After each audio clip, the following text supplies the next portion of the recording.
Assalamu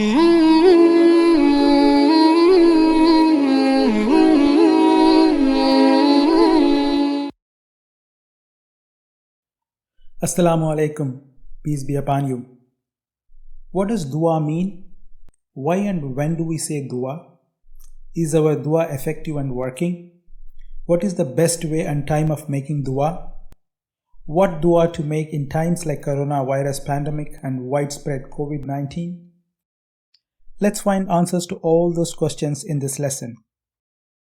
Welcome to our bite-sized lessons for understanding the Quran, Prophet's teachings, and learn some Arabic. Let's begin with a question. What is meant by dua? Dua is an Arabic word. The root words of dua are dal, ain, waw, collectively known as dua. In English, it means supplication. The meaning of the root word is to seek, ask, demand, call upon, cry out, or pray. Making dua represents the action of supplication. That means calling out to Allah with humility. It is a conversation with Allah, our Creator, our Lord, the All-Knowing and the All-Powerful. It is one of the most powerful and effective acts of worship that we can engage in. Dua proves a person's belief in one God, and it confirms the rejection of all forms of idolatry or polytheism. Dua is essentially submission to Allah and a manifestation of a person's need for Allah. So making dua is uplifting, empowering, and transforming. Further, dua is a believer's way of feeling that connection to Allah at any time, in any place. Then what is dua made up of? Basically, making dua or supplication includes praising Allah, thanking Allah, exhibiting the hope and trust in Allah, calling on Allah to assist in all our needs, calling on Allah to grant our requests. Let me remind you, Allah has commanded us to call upon Him and He has promised to respond to our call. Let's look at this hadith. The Messenger of Allah, peace be upon him, said, whenever a Muslim supplicates Allah, He accepts his supplication or averts any similar kind of trouble from him until he prays for something sinful or something that may break the ties of kinship. Upon this, someone of the companions said, then we shall supplicate plenty. The Messenger of Allah, peace be upon him, said, Allah is more plentiful. So we learn from this hadith that when a person makes dua, Allah responds in one of the three ways. First, Allah may fulfill it immediately, or He will store it for him in the hereafter because He knows what is best for us. He will divert an evil or harm from us which is equal or similar to what we asked for.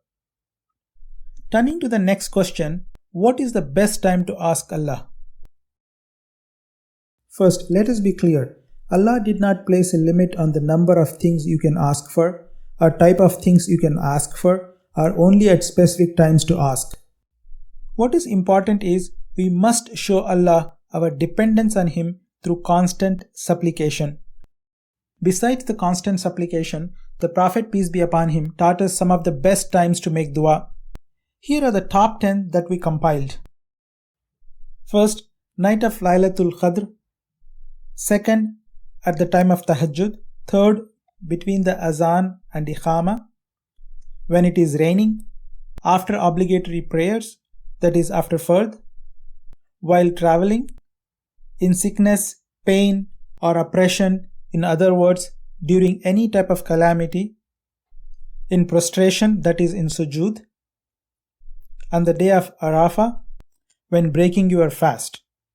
When you look at these times, they are very distinct, special times. Let's look at the next most important question. We just learned that every dua will be accepted. But do you know how is our dua supposed to be? In other words, how can we make our supplication more effective? Or are there any secrets behind a supplication to be accepted? Based on different teachings of our Prophet, peace be upon him, we have a list of 7 important items for you. Let us start. First, Always begin your dua with the praise of Allah and pray gratitude to Allah. We must be thankful for what we already have, no matter how meager you think it is.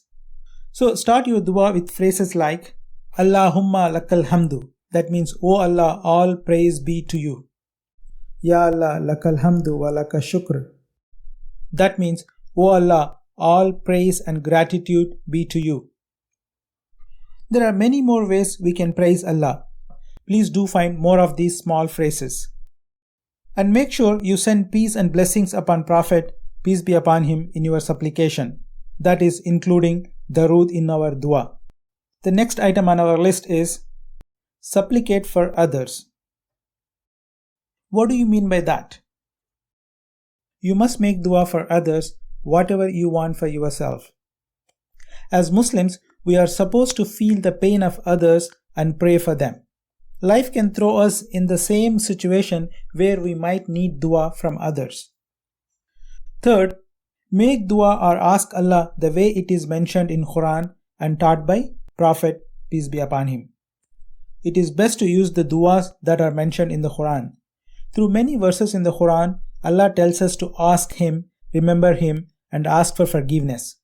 Similarly, we can learn from Prophet, peace be upon him, through many hadith, and what to ask and how to ask Allah. The fourth item on our list, repent and ask Allah for forgiveness. That is istighfar in Arabic. In our dua, we should call and pray Allah by His names. Some of the important names are Al-Ahad, As-Samad, Al-Malik, Ar-Rahman, Ar-Rahim, and many more. Al-Ahad means Allah is the One. As-Samad means the Eternal, Absolute. Al-Malik means the Master, the King. Ar-Rahman and Ar-Rahim means the most gracious, the most merciful. Number 6 on our list. Don't rush for your dua to be accepted. Make sure you don't expect immediate results. Allah knows what is best for you. We just learned different ways He responds to dua. Last from our list, but most important. Always have hope and trust in Allah.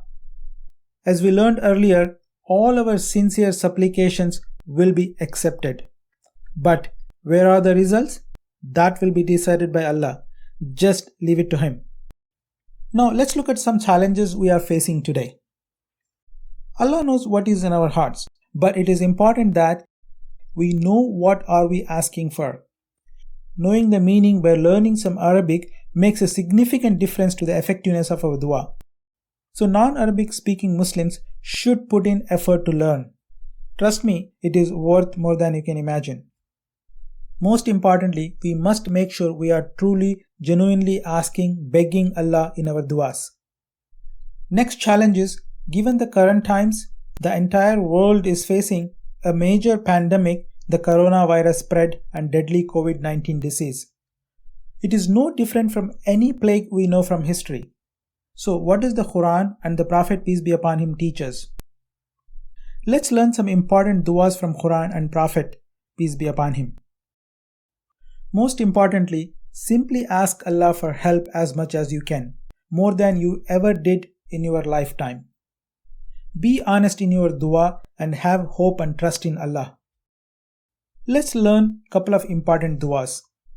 One of the common duas is from Prophet, peace be upon him.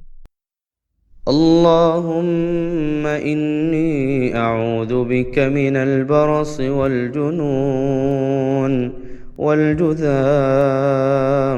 wa sayyi'il asqam. That means, O Allah, I seek refuge from leprosy, madness, elephantiasis, and evil diseases. Let's understand and learn word by word so we can internalize it. Allahumma means, O Allah. Inni means I. Auzu, seek refuge. Bika, in thee. Min, from. Al-barasi, leprosy. Wal-junun, and madness. Wal-judam, and elephantiasis, wasai, and the worst are evil.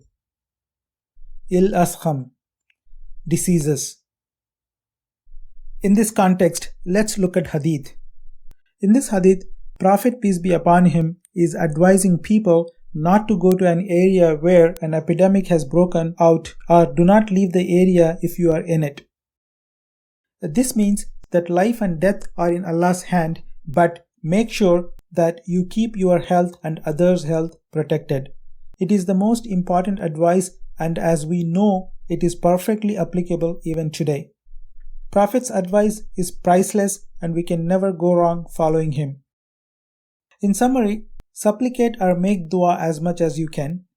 Ask Allah as much as you want, more than you want, in bad times as well as in good times. Know how your dua should be.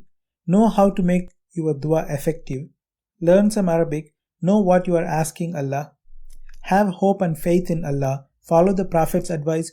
Do your best. Put all your energy and work hard. Let Allah decide. Accept that Allah is in control and everything is from Him. Finally, if our dua is accepted, there is a khair, which means blessing or good in it. If it doesn't get accepted, it could either be a source of salvation in the hereafter or a way to ward off evil from us. What we understand from this lesson is dua is a powerful weapon of the believer to fight all kinds of evil and all problems in life. At the same time, it takes us closer to Allah. Inshallah, we have many more lessons coming up on various duas. Be sure to check out our channel. That wraps up this lesson. Next, we got many more lessons coming up about duas with Arabic lessons. Be sure to check out our channel. I hope you enjoyed and benefited from this. If you did, please give a thumbs up and share it with your family and friends and become part of our mission to spread this noble message. Be sure to follow the rest of the series. Please click subscribe and the bell icon for future notifications. We also have many more bite-sized lessons to help you and your children understand the Quran, Islam, and learn the language of the Quran. Click the link below in description to download summary PDF that goes along with this lesson. You can also find printable PDF to practice Arabic you have learned. Peace be upon you. Inshallah, we will see you in the next lesson.